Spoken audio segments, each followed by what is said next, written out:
10 horas e 36 minutos. O presidente do Senado está falando agora, depois da reunião com os secretários de Fazenda, sobre a cobrança de ICMS sobre os combustíveis. Vamos ouvir. Infelizmente, o momento é de frustração de expectativas. Nós tínhamos expectativas no Brasil de uma contenção do aumento do preço dos combustíveis que não se realizou. Muito bem, há 3 componentes que devem ser considerados. Primeiro, a participação da União.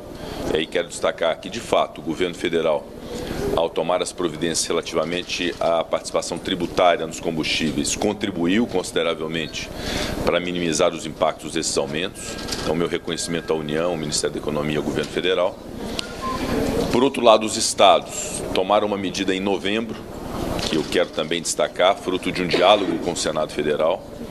Nós, naquele momento, conversávamos com os governadores e secretários de Estado sobre esses aumentos que eram muito significativos e o que os estados fariam em relação a isso. E houve uma medida dos estados que foi o congelamento da alíquota de ICMS naquele momento. E logo após, o Congresso Nacional aprovou o PLP 11, culminou na Lei Complementar 192, definindo a monofasia tributária, uma alíquota única, chamada alíquota ad rem, em valores absolutos, para que os estados pudessem ter uma clareza na arrecadação disso e não se aumentasse a arrecadação a cada instante que aumentasse o preço do combustível. E o terceiro fator, que é muito importante, que é a participação da Petrobras, o cumprimento da Petrobras, a sua finalidade social de poder fazer com que o preço dos combustíveis não sofram tanta alteração para mais como está acontecendo hoje no Brasil. E os secretários, aqui liderados pelo Padilha, secretário de Pernambuco, presidente do Concefaz, apontam essa participação dos estados que, ao cumprirem a Lei Complementar 192, fixando a alíquota em R$1 e permitindo os descontos para cada estado, dada a sua própria realidade, mantém a lógica de uma alíquota única, mantém a lógica da monofasia, e na ótica dos estados e dos seus secretários de Fazenda, há uma perda de receita de mais de 30 bilhões de reais, estimada para o ano de 2022, que é, na ótica deles, uma contribuição muito considerável para a questão do preço dos combustíveis.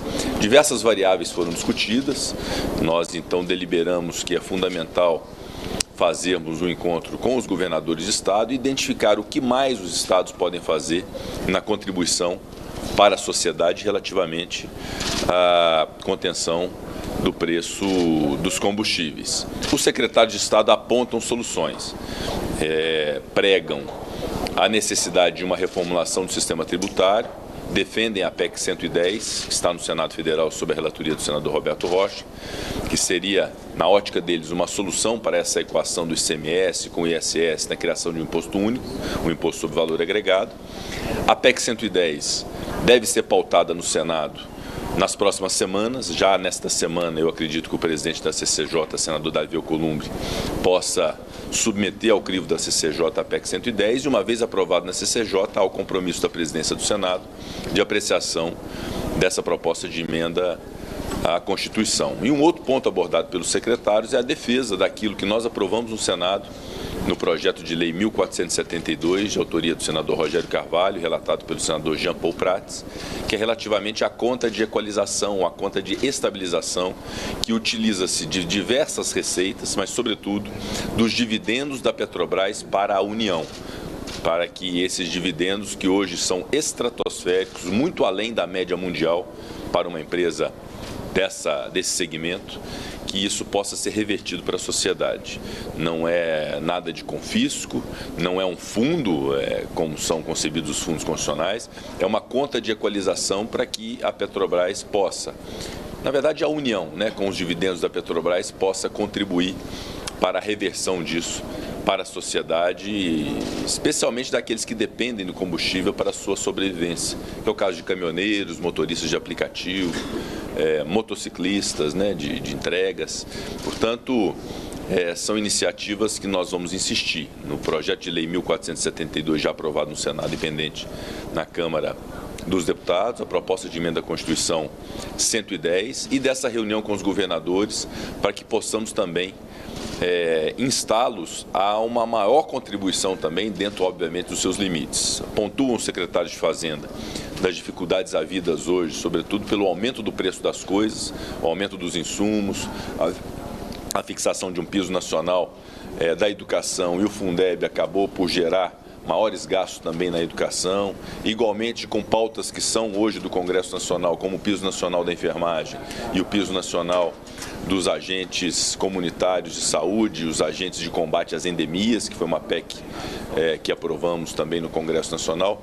Tudo isso tem reflexo para os estados, também tem reflexo para os municípios, a própria redução do IPI também gera reflexos também para o Estado na parte que toca aos estados. Então nós estamos sensíveis a essas ponderações dos secretários de Fazenda, mas insistimos no tema, através do diálogo, de entendermos como mais se pode contribuir por parte dos estados nessa frente que deve ser uma frente orgânica da União, dos estados federados e da Petrobras para a contenção dos aumentos do preço de combustíveis. Então, uma reunião muito proveitosa, muito rica sob o ponto de vista de informações, de esclarecimentos, porque, de fato, o esclarecimento para a sociedade sobre a participação de cada um e que cada um tem contribuído é fundamental que se tenha.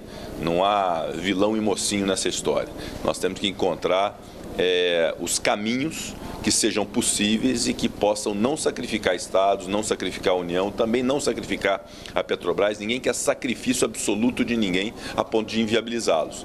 Mas todo mundo quer a colaboração de todos, da União, dos estados e da Petrobras para a solução do problema dos combustíveis. Então, o que destaco dessa reunião, por fim, é, de fato, a importância da Lei Complementar 192, porque agora, com todos esses aumentos que nós estamos vendo, fruto do problema de abastecimento, da guerra da Ucrânia, do câmbio desvalorizado do real frente ao dólar, todos esses aumentos não estão sendo absorvidos pelos estados em aumento de arrecadação, porque a fixação de uma alíquota, a carga é fixa a partir do comando da Lei Complementar 192 e a partir daquilo que os estados também preveram em relação à gasolina, sobretudo, em novembro, que é o congelamento. E agora temos um desafio em junho, é um pedido que farei aos governadores de estado nessa reunião, é que mantenham esse congelamento em relação à gasolina, para que se mantenha a lógica de uma arrecadação equilibrada e estabilizada, sem se aproveitar dos aumentos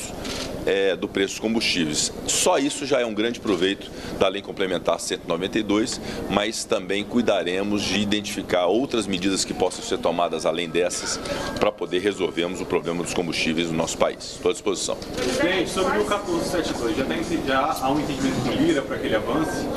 O presidente Lira está em missão oficial, então logo ele chega, eu vou reportar ao presidente Lira essa reunião que tive com os secretários de Fazenda dos estados, do apelo que fazem também em relação a essa conta de equalização. Vou ponderar também com o ministro Paulo Guedes, eu acho que é fundamental esse encontro do presidente da Câmara e do Senado com o ministro Paulo Guedes para identificarmos um caminho no 1472. Eu acredito que é uma medida nesse instante muito necessária, sobretudo após o anúncio do lucro da Petrobras no primeiro trimestre da ordem de 44,5 bilhões de reais. É evidente que os dividendos da União devem participar e contribuir para essa solução, especialmente para a sociedade que mais precisa da contenção do aumento do preço de combustíveis. Presidente, o senhor falou que não há nem vilão nem mocinho nessa história, né? Eu queria falar um pouquinho sobre a ideia do governo do Estado da privatização da Petrobras. Claro que é algo muito embrionário ainda, que depende muito de uma viabilidade política. Há viabilidade nesse ano de 2022, ou isso vai ser tocado mais para frente? Em relação a esse tema, eu já disse em outras vezes e reitero que os estudos, o aprofundamento de modelos, de possibilidades, eu acho isso muito importante, que nós tenhamos um estudo muito aprofundado sobre possibilidades relativamente à Petrobras. Mas não considero que esteja no radar ou na mesa de discussão nesse momento a privatização da empresa, porque o momento é muito ruim para isso. Nós temos dificuldade de valorização de ativos, estamos passando um momento difícil no Brasil de contenção de problemas, de uma necessidade de estabilidade, de modo que essa é uma medida que pode ser estudada o quanto for necessário, mas não é uma medida rápida de ser tomada. Isso vai demandar muito diálogo, participação da sociedade civil, participação de todas as instâncias, porque a Petrobras é um ativo nacional. Muito embora nós estejamos vivendo um momento muito agudo de crise relativamente aos combustíveis e fica essa dicotomia desse lucro estratosférico e desproporcional da Petrobras frente a outras companhias do mundo, nós temos que reconhecer que é um ativo nacional, que é uma empresa bem sucedida no nosso país, que precisa ser valorizada, mas que devidamente é adequado pensar também que ela deva contribuir para a solução do aumento dos combustíveis. E isso se faz através de proposições legislativas e da própria compreensão de sua diretoria, de sua nova diretoria, que a despeito de discussões sobre privatização, que em algum momento se pode evoluir, mas que nesse instante nós temos uma realidade que tem que ser considerada. A Petrobras precisa contribuir para a solução do preço dos combustíveis. E isso se dá sentando à mesa, dialogando e, eventualmente, comungando dos esforços do Senado Federal de poder criar essa conta de equalização com os dividendos da União em relação aos lucros da Petrobras. Presidente, esses projetos que o senhor citou, por exemplo, tributários, são projetos que a gente vê que os senadores afirmam que não há sinais de que devem avançar esse ano. Esse é o entendimento deles. Quais são as medidas que o senhor acha que precisam ser implementadas a curto prazo agora? Está mais na mão dos estados do que do Congresso nesse momento? Nós temos que reconhecer que, de fato, uma reforma tributária no ano eleitoral não é algo simples, mas quando abriu o ano legislativo, na abertura do ano legislativo esse ano, na presença do presidente Bolsonaro, do presidente Arthur Lira, do presidente Luiz Fux, eu disse do nosso esforço para poder separar o ano eleitoral e os interesses eleitorais da pauta política necessária para o país. E dentro dessa pauta política necessária para o país está a reforma tributária, a proposta de emenda à Constituição 110, que eu acredito que possa ser aprovada, e das conversas que tive recentemente com alguns senadores, vi a simpatia de muitos deles para que se possa apreciar e aprovar na CCJ já nos próximos dias. Isso acontecendo, aí cabe à presidência do Senado pautar e buscar os votos necessários, os 49 votos necessários para a aprovação de uma proposta de emenda à Constituição, na tranquilidade absoluta de que o conceito, os parâmetros, os preceitos dessa PEC 110, depois de muito debate ao longo de anos, por parlamentares, com a sociedade civil, com o setor produtivo, são parâmetros adequados e eu considero que o Senado tem que cumprir essa missão. Mas ainda assim é visto uma medida que vai ter um resultado a longo prazo, presidente? Quais seriam os resultados efetivos para a gente conseguir reduzir o preço do combustível? Ela vai se materializar após o período de transição, obviamente que tem um prazo relativamente longo, mas esse prazo chega, o tempo sempre chega. O que nós não podemos é deixar de fazer, nós temos que fazer, vai ser uma sinalização também muito positiva para o setor produtivo, para a comunidade internacional, para a OCDE, que nós pretendemos nos incluir na OCDE e que exige um remodelamento tributário no Brasil. Então, eu considero que é uma medida que é uma perspectiva de ganha-ganha para o Brasil, essa reforma tributária. Afora isso, como você está dizendo, o que nós temos que identificar é a conta de equalização no PL 1472 para poder reverter parte desses dividendos da União para a equalização do preço dos combustíveis, sobretudo do diesel, para que se possa manter a atividade de transporte, sobretudo de caminhoneiros autônomos, com condições de fazer, porque o preço do combustível está sendo inibidor no Brasil. E da parte dos estados há um grande desafio agora no mês de junho, que é a manutenção do congelamento pelos governadores em relação à alíquota de ICMS, consonante com aquilo que o Congresso estabeleceu de uma alíquota única com regime de monofasia. Nós esperamos também essa considerável contribuição dos estados para que possamos ter melhores dias em relação a esse tema dos combustíveis. O governo diz que é contra a conta de equalização. Os estados dizem que já contribuíram. E a Petrobras diz que não pode fazer nada. Que a política de país, o que dá para sair disso aí? Pelo jeito vai ser pouca coisa que dá para sair. Vamos tentar o máximo possível. A compreensão da Petrobras, do Ministério da Economia, dos estados, que nós temos que ter esforços comuns, como tivemos em novembro, quando houve o congelamento dos estados, muito fruto daquilo que o Senado não impôs, mas pediu ponderação dos governadores naquele instante.